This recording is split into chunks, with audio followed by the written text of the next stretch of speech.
I shunned my own daughter for 30 years, and every one of those years I told myself it was faithfulness. I set her place at the table after she was gone, and I let it stand empty, and I called that emptiness love. They have a word for it, maidum, the shunning that comes after the ban, and it is total, no shared table, no letter answered, no word passed from a mother to her own child. When the ordained men placed it on Lavina in 1994, I did not fight it. I kept it the way I had kept the ordinum my whole life, completely, the way a frightened woman keeps a thing she does not dare set down. I am 83 now. Before I am finished, I will tell you the exact morning I finally understood what I had done, but not yet. First, you have to know how a mother learns to do such a thing and call it grace, because no woman is born able to do it. She is made able, slowly, over a whole life. So stay in the room with me. I am only an old woman saying out loud what the women before me carried to the plain cemetery without a single word. If you can hear me, do not just listen and then go on with your evening. Add your voice so the next woman finds it sooner than I did. Tell me where you are listening from tonight, and if there is a place somewhere that you have been told to keep empty, tell me her name. My mother was Fanny Fisher, born in 1918, plain her whole life and certain of it, the way a person is certain of the ground under her feet. She was the first one who ever taught me what a girl was for. A girl was for yielding, Gelassenheit, that yieldedness, that giving yourself up. She never even had to say the word. She only had to look at me a certain way across the kitchen, and I would put my own wanting down like a hot pan off the stove. I was perhaps 6 the first time I understood that a question was not a question to her. It was Hochmut, pride, and pride was the one sin that could not be hidden, the one that drew the eye of God and the eye of the Gmai at the very same time. I was born in October of 1942 on a farm outside Georgetown, down in Bart Township, in the southern end of Lancaster County, where the old order keeps the old ways hardest. I knelt for baptism in the summer of 1960, 17 years old, and I meant it with my whole heart. People who have never been plain think the vow is the trap. It is not. The vow is the most honest thing a girl like me ever does. I gave myself to God and to the church on my knees, and I believe they were the same thing. That is the part that took me 60 years to pull apart, that they had taught me God and the church were one cloth, so that you could not pull a thread from the one without unraveling the other. In the autumn of 1961, I married Eli Byler. I was 18 and he was 23. A 2-day plain wedding, no rings, no instruments, just the long hymns and the cooking, and the older women watching the younger ones to see who would make a proper wife. I moved into his family's farm near Georgetown, into the young wife's place. 20 steps across the grass from his mother's dowdy house. 20 steps. I have walked many miles in my life, but I think those 20 steps wore me down more than all the rest of them together, because I walked them every Sunday afternoon for 12 years, to be made into what the church needed me to be. His mother was Lydia. She took it as her duty to form me the way you would break and gentle a young horse, only slower and with more patience and far less mercy. Every Sunday afternoon, 12 years of Sundays, she sat me down and went over my failings one at a time, the whole long ledger of them. Once she struck the back of my wrist for peeling the potatoes too thick, for the waste of it. Once she combed my let-down hair slowly, pull after pull, and with every pull she named another way I was not yet a true wife. I learned not to cry. Crying was its own kind of pride, a way of asking to be comforted, and a plain woman does not ask.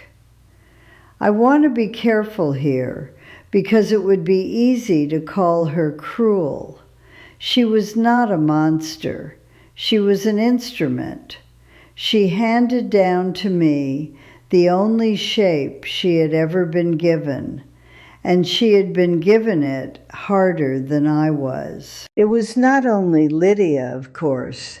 It was every other Sunday, the worship itself, 3 hours on the backless benches, the men on the one side and the women on the other. The Loblied dragged out of the Ausbund a syllable at a time, no instrument to carry it, only the voices, slow as a field being turned over by the plow. I used to count the knots in the wood of the bench in front of me to keep my mind from wandering, because a wandering mind in worship was its own small Hochmut. And afterward, the fellowship meal, the bread and the church spread and the red beet eggs, the women serving and the women clearing, never once at rest at the same moment as the men. I did not question any of it. I had no place left in me from which a question could even be formed. That, I understand now, was the whole purpose of the 12 years of Sundays, not to teach me one single thing, but to close up the place where questions are kept. You have to understand how the thing is built before you can understand how I did what I did. It is not one man in a black hat deciding. It is a whole machine, and the terrible cleverness of it is that almost no one in it feels like they have any power at all. Everyone is yielding to someone above them all the way up, and the woman at the bottom yields to everyone. There is the Ordnung first, the unwritten code of the district, never printed anywhere, enforced entirely by watching. You learn it by being corrected. You learn its edges by the cold faces that turn when you cross one. Above the daily yielding, there is headship. The husband is the head of the wife, as Christ is the head of the church. And they say it so often and so gently that you stop hearing the cage in it.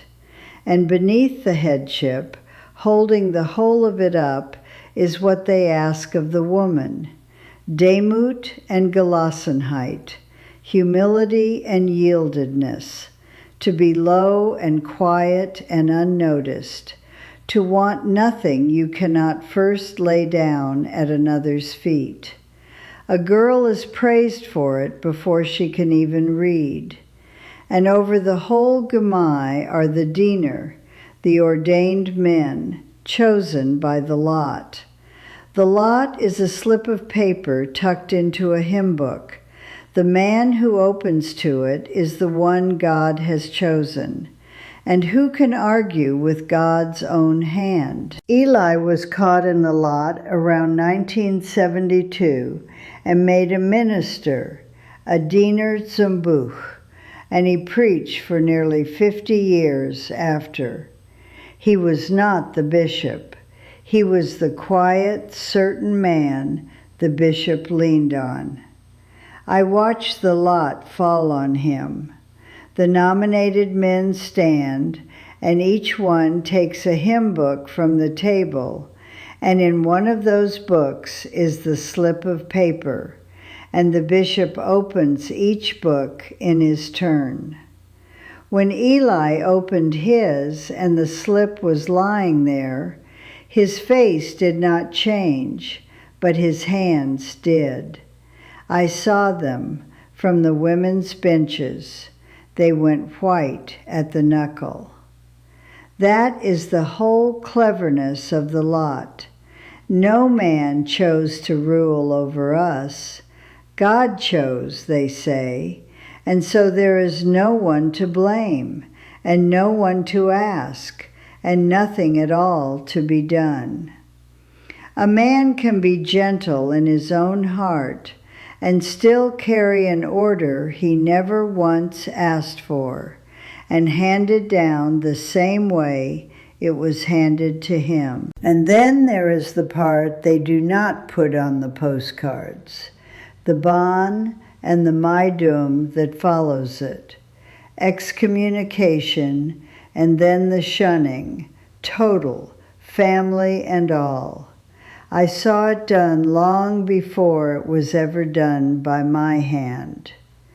When I was a young wife, around 1965, there was a woman in our Gemai. I will not give you a name, because the truth is the Gemai took her name from her so thoroughly that within a few years no one said it at all.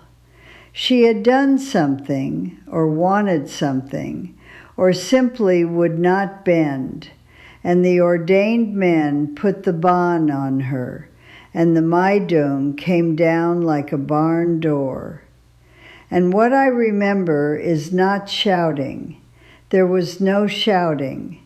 There was only that her name stopped being spoken. At the quiltings, at the worship, in the circle letter the women passed around for years, she simply was not there. The way a stitch dropped out of a quilt is not there. I was young, and I thought, that is what happens to a woman who will not yield. I filed it away. I did not know I was being taught the very thing I would one day do to my own. I have wondered in these last years whether she found some kind of a life out there among the English, the way my Lavina later did. I never learned. That was the whole design of it, to make her vanish so completely that I could not even wonder about her out loud. A whole grown person, a woman who had sat 3 benches from me and passed me the church spread with her own hand, dropped clean out of the world we were permitted to speak of. That is how it gets into you, not as cruelty, as a lesson in what love is supposed to cost. By 1994, I was 51 years old. I had borne Eli 5 children and buried both my mother-in-law and my own mother by then. Lydia in 1973, my mother Fanny in 1990. I had become, without ever once deciding to, exactly the kind of woman Lydia had made me. And my daughter Lavina had become exactly the kind of girl I once was, except that she would not bend. She had married a plain man at 19 in 1984 into a marriage that closed around her like a fist, and she could not breathe in it. And at last she left both the marriage and the church. And the ordained men of that time met, the way they meet, in the council meeting before communion, where the ordnung is affirmed and the discipline is decided, and they placed the ban on her. She was 28. I want to tell you that I was in the room and I fought. I was not in the room. Women are not in the room. I was told afterward by Eli in our own kitchen, in his quiet, certain voice, and I nodded and I obeyed. Now I have to tell you the morning I have been holding back, because I promised you I would, and an old woman should keep at least the promises she has left. The Maidum does not happen all at once. That is the lie inside it. People imagine a door slammed, a single cruel night. It was 30 years of small mornings. It was a table. The night before it took full hold, I set the supper table the way I always had, and there was Lavina's place, her plate, her cup, the chair she had sat in since she was small enough to need a book under her. And I knew that after this it would be empty. So I will tell you what faithfulness looked like, since I called it that for 30 years. Faithfulness looked like me, the next morning, taking that plate and that cup and putting them back in the cupboard, and from then on setting the table for everyone but her. And some nights, I am ashamed of this, but I said I would say it all. Some nights I would set her place anyway, out of the old habit of a mother's hands. And then I would take it away before Eli came in, so he would not see, so no one would see that I still counted her. That is the thing no one warned you about. It was not that they made me stop loving her. They could not do that. No Ordnung on earth is strong enough. It is that they made me hide the loving. They made the love itself into the sin, into the hochmut, into the soft place where the disease might get back in. So I kept the Maidung perfectly. When she sent a letter, I sent it back unopened, because to open it was to share a table with her in my heart, and that was forbidden. I did that more than once. I held an envelope with my own daughter's handwriting on the front, and I gave it back to the mailman. And I told myself I was being faithful, that the silence was a kind of love that would one day bring her home. For nearly 30 years I told myself that. The empty place at the table would teach her. The closed door would call her back. I made my own cruelty into a mother's patience, and I slept at night. There is a word for what that was. I looked for it for a long time, and when I found it, it was not a word from the English world or from any book. It was just a plain word. It was control. The whole of it, the Ordnung and the headship and the Maidung and the lot, it called itself obedience to God, and at the very bottom of it where the women live, it was only ever control, handed down through frightened people who had each been controlled in their turn. I had called it faithfulness, because faithfulness was the only word they ever gave me for it, but it was control. And I was not only its victim, by then I was one of its hands. My Eli died in the autumn of 2022, 84 years old. I nursed him to the very end, in our own bed, and even in his last weeks, the thing he worried over was whether I was keeping to the church. Not whether I was afraid, not what would become of me, whether I was keeping to the church. He was not a wicked man. He loved me in the only words the Ordnung ever taught a plain man: provision, order, correction, headship. There was real tenderness in him, buried so deep under doctrine it could only ever come out sideways. They were not monsters, any of them. The bishop, Aaron Stoltzfus, who I remember as a boy at the singings, even Lydia with her comb and her ledger. They were all of them fellow captives, passing down the only formation they had ever been handed. That is the cruelest part. There was no one to hate. There was only the machine and all of us inside it, turning the wheel that ground us. I am 83 now, and I live in a small rented half house on the edge of Strasbourg, a few miles from the farm where I spent 60 years.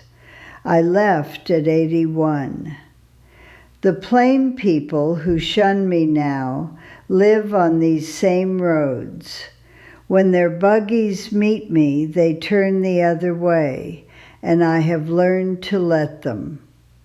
I wear the plain dark dress of my whole life, and over it one cardigan in a blue I chose with my own hand. The first thing in 81 years I picked simply because I liked the color. It is a small thing. It felt enormous. After Eli was buried, I went out one morning before sunup in my bare feet on the frozen grass to the woodshed, to a crate behind the harness he had always meant to mend, and I took out a black composition notebook that I had hidden and written in by lamplight in secret for nearly 40 years. It was mine. He never knew it existed. And folded inside the back of it was an old slip of paper, soft as cloth, with Lavina's telephone number on it. I had carried that number, hidden, for nearly 30 years and never once used it. In 2023, I used it. My hand shook so that I could barely hold the paper still. It was not a reunion off a calendar with everyone weeping and forgiven.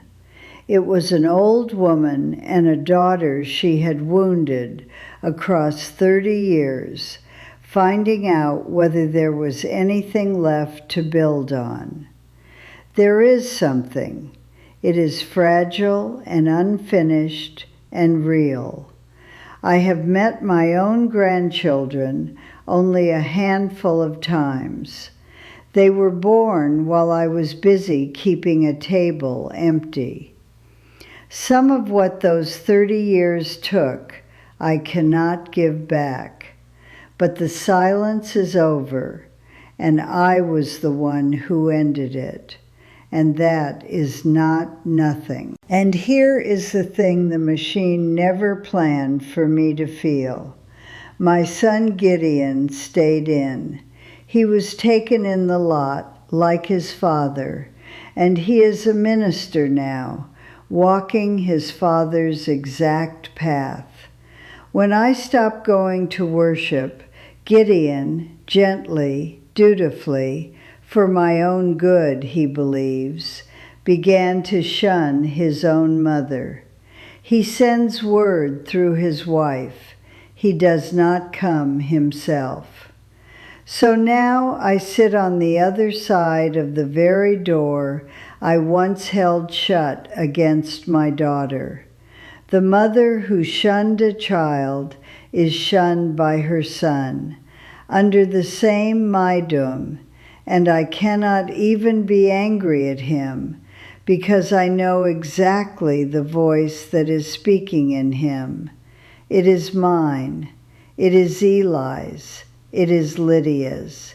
The chain just keeps reaching for the next set of hands. Sometimes I think of that woman from 1965, the one whose name we stopped saying, and I understand at last that somebody, somewhere, must have missed her in secret and not dared to say so. I cannot give her back her name. I never even knew it. But I can refuse to be the silence around the next one. If you grew up in a world where love came with conditions, you were never allowed to question, I see you. If you have a place at a table somewhere that you have been told to keep empty, and a part of you still sets it anyway when no one is looking, I see you. If you are the one in the empty chair, shut out by people who think their silence is a kindness, I see you, and I am so sorry, and it was never your weight to carry. The chain ends with whoever decides it ends. Let it be you.